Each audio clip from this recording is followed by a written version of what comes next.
engines were designed to perform one-off vital tasks. The advantage of using the fuels chosen for the LEM, unlike any other alternatives, was that they could be stored without special cooling, and on firing should ignite instantly. When the descent or ascent engine was activated, instant combustion would have been a must, and the two engines had to perform without a single hitch.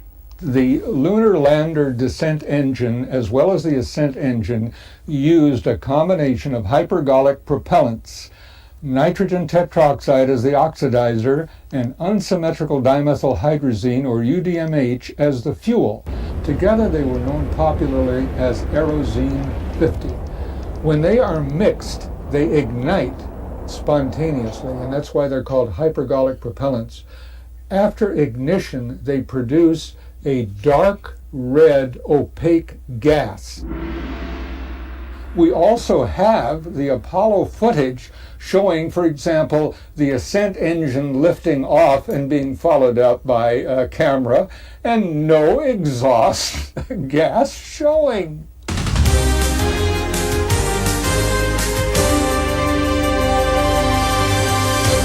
The exhaust jet coming out of the ascent or descent engine should be a tremendous cloud of dark red opaque gas which spreads out almost level with the tip of the rocket nozzle due to the vacuum on the moon.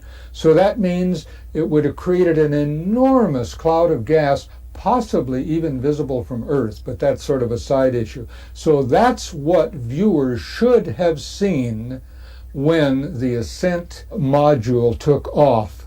They should have seen a very large dark cloud.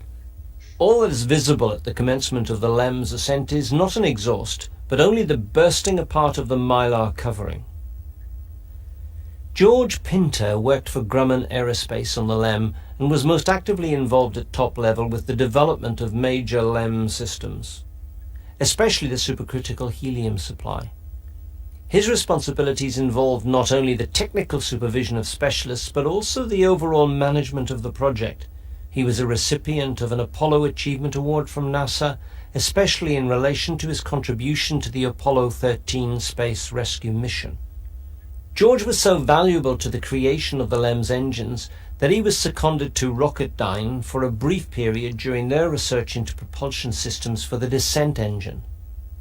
George Pinter has stated that it was imperative that the astronauts were able to see when landing their LEM. So we have to ask, how did they accomplish that vital task when clouds of dense opaque smoke and dust were surrounding the craft and obscuring the astronauts' view? Remember how the Apollo 11 crew were seeing their way to the surface, only picking up a little dust, according to Armstrong. It is not widely known that the manoeuvring jets of the space shuttle also use hypergolics, and this exhaust is very clearly visible when these thrusters are fired. And as for not having any effect on the lunar surface, either melting it or blowing vast clouds of dust away, let alone generating a crater where they landed, well, here we can see that there is no disturbance whatsoever under the LEM, a fact, incidentally, that nearly all the crews felt obliged to draw our attention to.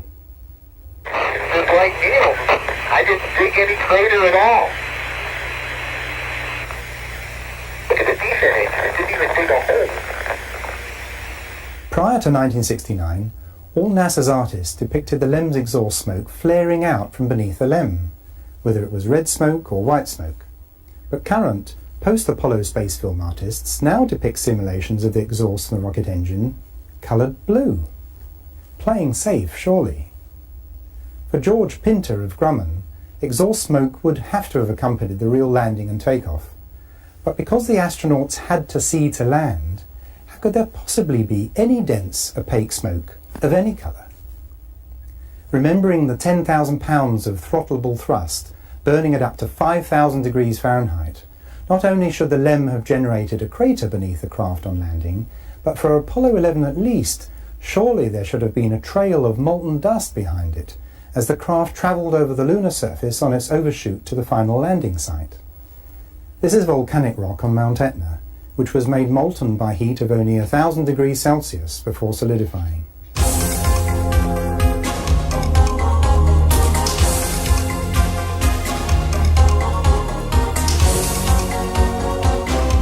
What